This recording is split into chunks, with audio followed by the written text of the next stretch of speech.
Good morning বন্ধুরা, তোমরা সবাই কেমন আছো? আশা করি ভালো আছো, আমিও ভালো আছি।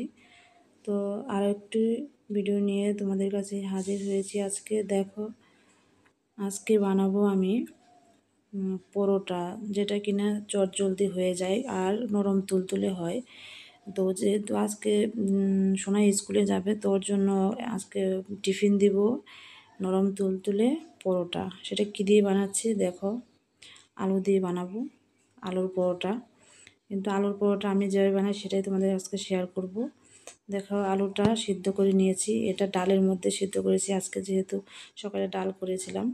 তো ডালের মধ্যে সিদ্ধ বসিয়েছিলাম তাড়াতাড়ি হওয়ার জন্য। ওটা একটা টেকনিক্যাল বুদ্ধি আর কি, আলাদা কোনো ইয়েতে সিদ্ধ করি নি, বা ভাতে বা ডালে সিদ্ধ করলে তাড়াতাড়ি হয়ে যায়, ডাল এক্সট্রাভাবে সিদ্ধ করতে হয় না। সেটাই আমি করেছি, ডালে সিদ্ধ করে নিয়েছি আলুগুলো। আর হচ্ছে গরম ছিল, তাড়াতাড়ি মাখার জন্য কী করলাম, একটা গ্লাস নিয়ে গ্লাসের উল্টো পিঠে দিয়ে জাতা দিয়ে ওটাকে পেস্ট করে নিলাম, তাহলে তাড়াতাড়ি হয়ে যায়। দেখো, তবুও গরম আছে, তখন তাড়াতাড়ি এখন স্কুলে চলে যাবে, টিফিন তো বানাতে হবে। তো ওর জন্য হাত দিয়ে চটকে চটকে একটু মেশ করে নিলাম।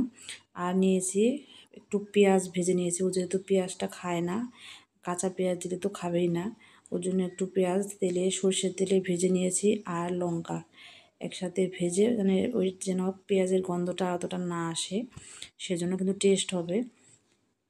তো ওটা, আর লবণ, একটু লবণ দিলাম, লবণ দিয়ে এটাকে ভালো করে সুন্দর করে মাখবো। আর একটু সর্ষের তেল দিয়ে পুরো মাখিয়ে নিলাম।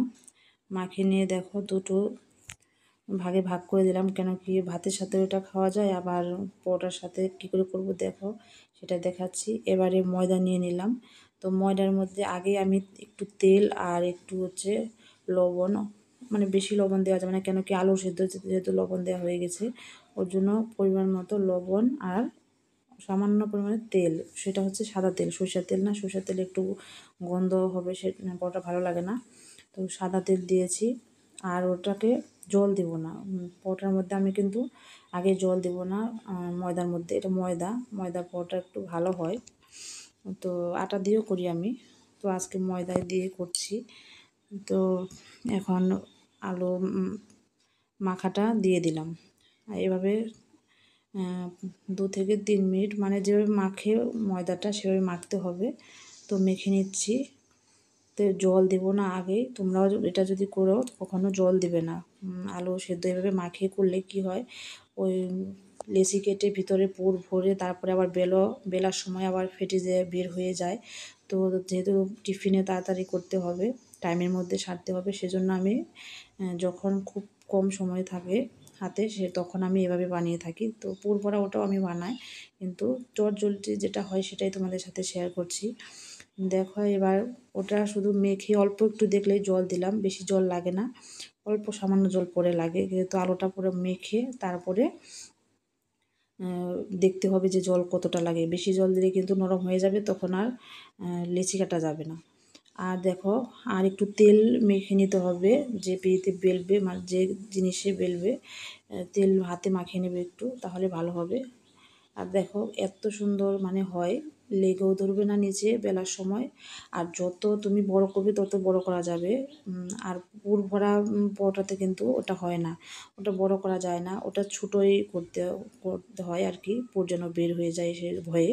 আর এটা কিন্তু পুরোপুরি চারদিকে পুরটা মানে সুন্দর হয়ে, মানে হয়ে কী বলে, চারদিকে হয়ে যাবে।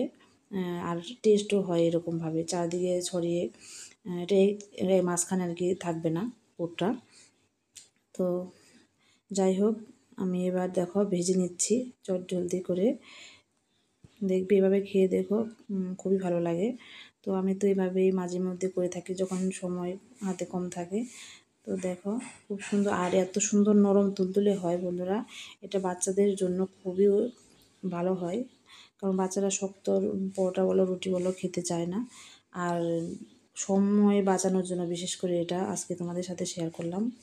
আলুর পরোটা তো সবাই বানাতে পারে, কিন্তু একমাত্র সময় বাঁচানোর জন্য আমি এভাবে করে থাকি, সেটাই তোমাদের আজকে একটু শেয়ার করলাম, যেহেতু টিফিনে দিব ছেলে। ছেলের জন্য, তার জন্য একটু শেয়ার করলাম। তাই এটা দেখো সুন্দর হয়ে গেছে। তো পরপর ভেজে নিচ্ছি। ভিডিওটা ভালো লাগলে লাইক কমেন্ট শেয়ার করে দিও, আর সাবস্ক্রাইব করে দিতে ভুলো না। Tata bye bye.